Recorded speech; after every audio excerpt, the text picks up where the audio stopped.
It's disorienting how fast the world can change around you.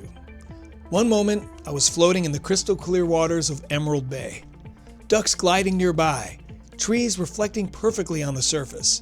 It was pure serenity. I was thinking, this is what we're all looking for, this feeling. A few hours later, I checked my phone. Charlie Kirk assassinated in Utah. 3 students gunned down in Colorado, the 100th school shooting of the year. The contrast felt like whiplash, from silence to noise, from connection to fracture. And it made me realize that this is the reality we're living in right now.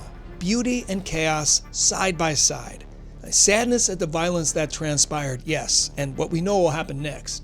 The headlines, the outrage, the arguments, and the polarization. How do we stay optimistic and inspired when tragedy keeps invading our consciousness? Well, today I'm going to share 4 revelations from my trip to Lake Tahoe that could help you rise above the chaos and focus on what matters most. But first, if you're new here, welcome. I'm Trill. I'm a conscious content creator and a high vibe music artist.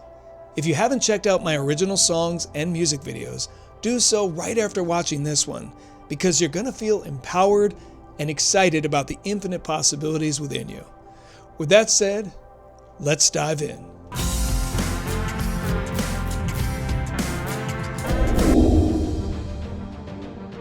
My wife and I left Southern California bright and early and drove 7+ hours to the city of Truckee. In the hills just above the city are the Donner Tunnels, massive old train tunnels carved into the mountainside, covered in graffiti. We hiked in to film a performance of mine for an upcoming music video, and we were blown away by how cool it was inside there. The tunnels were packed with visual intrigue, but they were also a bit eerie. Some passages had little to no light, as well as bats. Aside from the sensory input, there was also a tremendous sense of history. The Donner Tunnels were hand-drilled through solid granite by Chinese workers in the 1860s to complete the Transcontinental Railroad, and they were used for over 125 years up until 1993. After capturing some incredible footage and moving pretty briskly through the tunnels, we met a man who had recently moved from San Francisco to Truckee. He shared with us how living up in the mountains and being immersed by gorgeous evergreen trees and breathing in fresh air daily had given him a new appreciation for slowing down and taking time to savor each moment. After that encounter, we realized that not only did we have plenty of time to get every shot we wanted, but we also had more than enough time to enjoy each step along the way, which brings me to the first lesson I learned on my trip to Lake Tahoe. Lesson 1, embrace the pace. Far too often we bring our stress and agendas with us wherever we go. So take a moment to stop and fully absorb the beauty around you.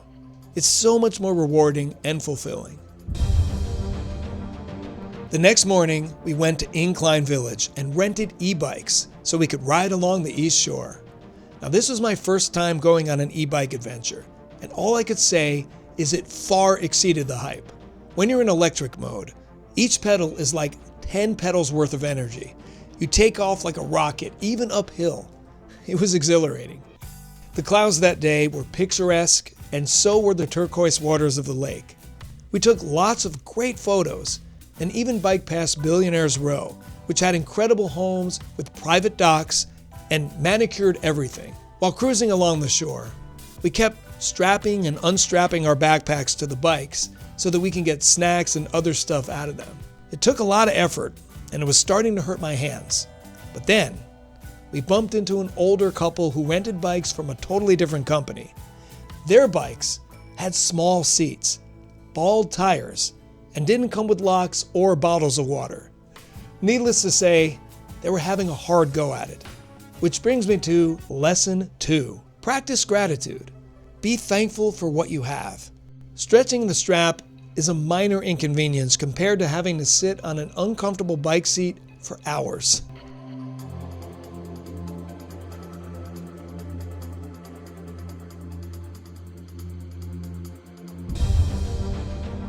Day 3 started at the crack of dawn. We got up, did some sightseeing, and then parked and hiked down to Emerald Bay before the crowds arrived. For a while, it felt like we had the whole place to ourselves. There's a really cool historical building down there called Vikingsholm, which was constructed in the 1920s. The craftsmanship is phenomenal. After checking it out, we set our backpacks on a picnic table by the beach. The water was calm and clear, and every part of me wanted to just dive in. However, it was 50-something degrees and the clouds were getting thicker by the second. Every time the sun got blocked, I felt a chill go up my spine. That's when I realized, on top of that, I had forgotten my bathing suit.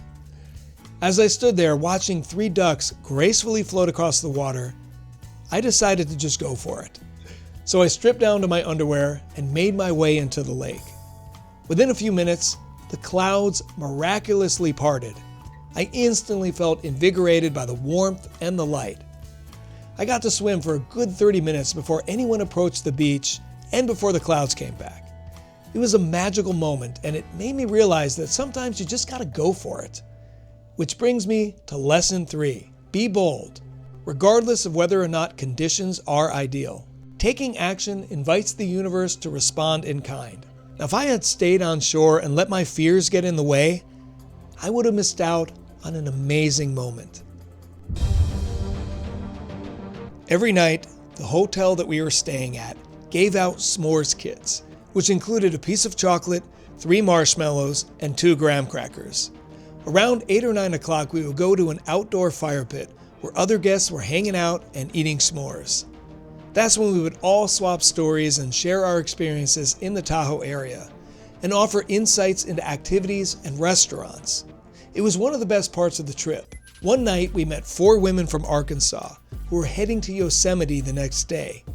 Now, we couldn't have been more different than them in age, background, and upbringing, but none of that mattered because we all shared a love of adventure and exploration.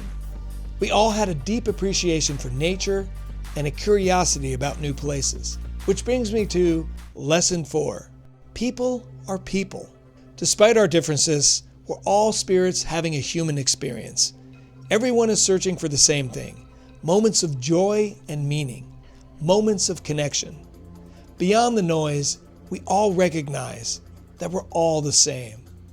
Despite the fact that we're living in a time of political division and gun violence, when so many people's hearts feel closed, when cynicism seems louder than hope, and when there's more competition than collaboration, we have to remember that we always feel most alive when we slow down and embrace the pace, when we practice gratitude, when we seize the day despite less than ideal conditions, and when we remember that at our core, we are all the same.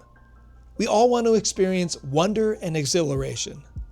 So I urge you to take time to do the inner work, to look at your own shadow and heal the pain that keeps your heart closed. Let's end the cycle of fear and division once and for all. My trip to Tahoe showed me that both realities exist at the same time. Fear, tragedy, and division run parallel to love, excitement, and connection.